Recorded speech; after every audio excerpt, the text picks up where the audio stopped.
Ate, pwede ba humingi ng favor? Sure. Pwede ba paki-check sa Lady CR kung nandun yung dalawang anak ko?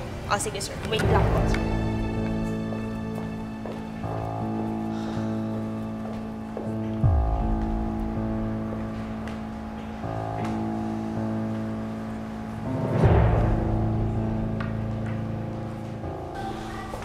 Sir, pasensya na ho kayo pero wala na pong tao sa loob. Ano? Sir, anak niyo ho ba yung dalawang babae? Yung isa naka-green, singkit, tapos yung isa maliit. Oo, anak ko nga yun. Sir, doon ho sila pumunta. Sige. Salamat, ha.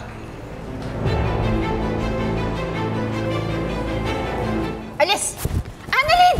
Amin na yan! Zoe, balikan mo na si tatay. Amin na yan! Amin na yan! Sabi mo si tatay. Akin na yan! Akin na yung susi ko yan eh! Akin na! Zoe! Akin na yan! Annalyn!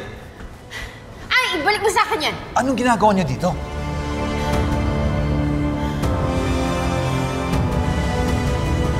Aalis ka? Tara na, bumalik na tayo sa loob. Ayoko! Halika na, Zoe! Zoe, Halika na! Bumalik tayo dun. Excuse me po. Ayoko! Huwag niyo siyang gaganyanin. Baka mapahamak yung baby namin.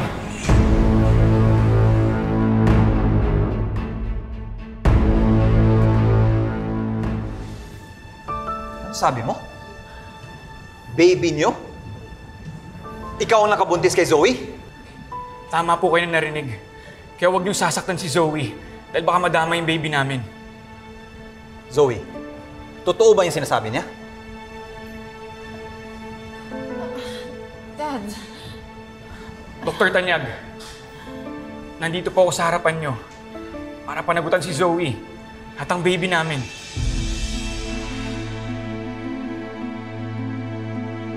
Dr. Gabby Cifra.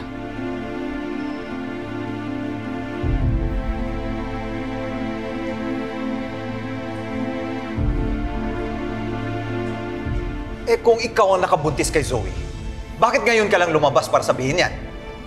Dahil natatakot po kami ni Zoe na harapin ang totoo. Lalong-lalo na po ako. I still can't let go of my single life. Aaminin ko sa inyo, aside from Zoe, I'm seeing other women. Hindi ko naman alam na pang-seryosohan yung anak nyo. Tapos bigla pa nagbunga, di ba? Kaya huwag na ho kayong magalit. Magpasalamat na lang kayo na hindi ko tinakbuhan yung anak nyo. Walang hiya ka pala eh. Tay! Wag! Sir, tama na po. Tama na! Ang yabang mong magsalita. Tama na po. Kung napipilitan ka na, umalis ka na. Hindi ka kailangan ng anak ko. Tama na! Tama na!